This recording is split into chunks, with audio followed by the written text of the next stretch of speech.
안녕하세요. 윤호성형외과 혜빈. 윤호성형외과 대표원장 김신영입니다.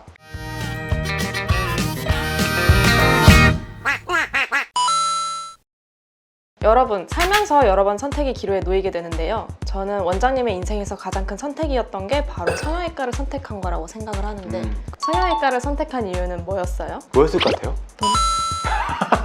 이게 우리 성형외과를 본 사람들의 보통적인 의견이지. 저는 숫자를 상당히 좋아했어요. 수학을 좋아했고 숫자랑 관련된 건 뇌과밖에 없거든요. 뇌과는 혈액 수치나 이런 검사 숫자가 되게 중요해요. 근데 하나 일한데 인터 레전트 하기 전에 보건소에 군대에 있을 때 근무를 하게 됐는데요. 저희 나라에는 한수라는 시스템이 있습니다. 근데 제가 한 번은 나이 많으신 분인데 원장님이 처방한 고혈압 약이 삭감 당했어요.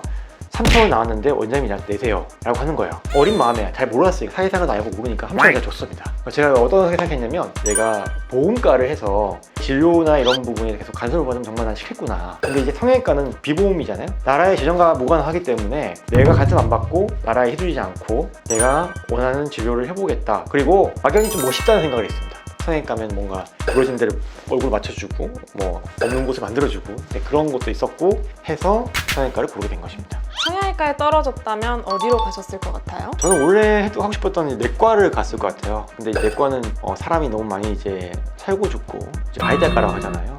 네, 아마 원래대로 했을 것 같습니다. 전공을 정할 당시에 가장 인기 있었던 과는 뭐였어요? 제가 전공의 선택을 할 때 2006년도에 그 당시 때는 이제 삶의 질을 중요시하기 시작했어요, 의사들이. 그래서 원래는 내과, 외과, 산부인과, 소아과 이런 게 이제 바이탈과잖아요. 그 과를 가는 사람이 꽤 많았었는데 밤에 잠 잘 자고 당직 안 하고 힘든 환자 안 보는, 그러니까 힘든 환자라고 하는 건 이제 생명이 왔다 갔다 하는 거죠. 물론 모든 과에는 어려운 환자가 있거든요. 정신과가 엄청 많이 떴었고요. 상대적으로 몸이 덜 힘드니까. 물론 이제 몸이 덜 힘든다는 건 정신적으로는 더 힘들겠죠. 그다음에 영상의학과 환자를 안 보죠. 그리고 뭐 정형외과, 성형외과 당연히 이제 인기가 있었고 재활의학과도 이제 약간 이제 수련이 조금 편안한 장점이 있었기 때문에 그때 이제 좀 핫했던 과였습니다. 당시 성형외과의 전망은 어땠어요? 사실 저는 그때 성형외과 전망을 알고 간 건 아니고요. 그때 당시는 수술비가 엄청 비쌌어요. 쌍꺼풀 수술비가 300만 원. 진료보다는 사업이나 경영하는 이런 과구나 약간의 한상도 있었고 지금보다는 훨씬 더 좋았던 것 같습니다. 의사들에게 군대란? 의사들은 보통 이제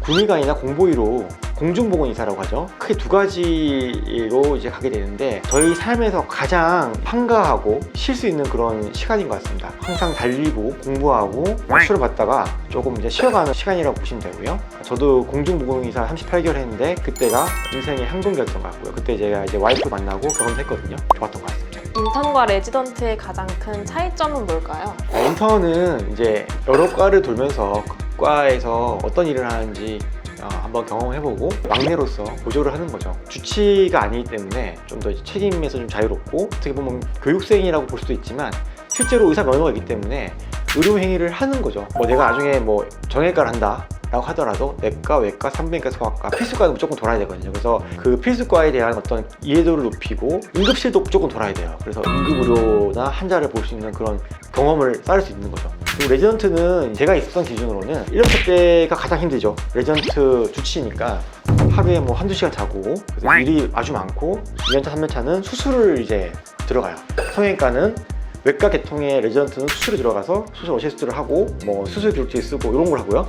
4년차 때는 이제 시험을 봐야 되니까 논문을 쓰고 시험 준비를 하는 그 과정이 있습니다. 식사 정말 중요한데 인턴 때는 밥을 먹습니다. 레전차 되면 밥을 거의 못 먹죠. 1년차는 하루에 22시간 일하니까 처음 집에 간 게 아마 3개월인가 있다가 처음 집에 갔거든요. 3월달 들어가서 6월달인가 7월달인가 처음 집에 갔는데 그때 일을 많이 했었던 것 같습니다. 레전트 생활이 왜 악순환이냐면은 하루에 2시간 자면 어떨 것 같아? 멘탈이 없겠죠. 다행히 저는 저희 전산 시스템이 이 컴퓨터로 오더, 그러니까 그 입원 환자에 대해서 처방을 내리는 시스템이었는데 제가 수원 성 빈센트 병원에 있을 때였어요. 그때 입원 환자가 30명 됐는데 30명의 입원 오더를 내리는데 빠르면 30분, 좋은 멘탈이면 안 좋은 멘탈이면 2시간 걸렸어요. 앉아서 이렇게 마우스 클릭하면서 한 명씩 오더를 내다가 갑자기 잠이 들어요. 깨면 1시간 지나가 있어요. 그래서 2시간 걸리는 거죠. 얼마나 심했냐면은 내가 이제 그 다음날 수술을 하는데 보호자한테 동의를 받아요. 근데 하다가 갑자기 좋은 거예요. 그래서 날 졸음에 깨우고 보호자가 그렇게 잠을 못 자가지고 거의 좀비라고 생각하시면 됩니다. 지금은 아마 그렇게까지 이제 비인간적으로 일을 안 하는 걸로 알고 있어요. 그게 맞죠. 1년차 성형외과 레지던트 34살 내과 성형외과. 아, 역시 너무 자세한 설명을 생각하겠습니다. 성형외과는 강남, 압구정, 신사역 거의 정해져 있잖아요. 그러니까 다 경쟁자인 거예요, 한마디로.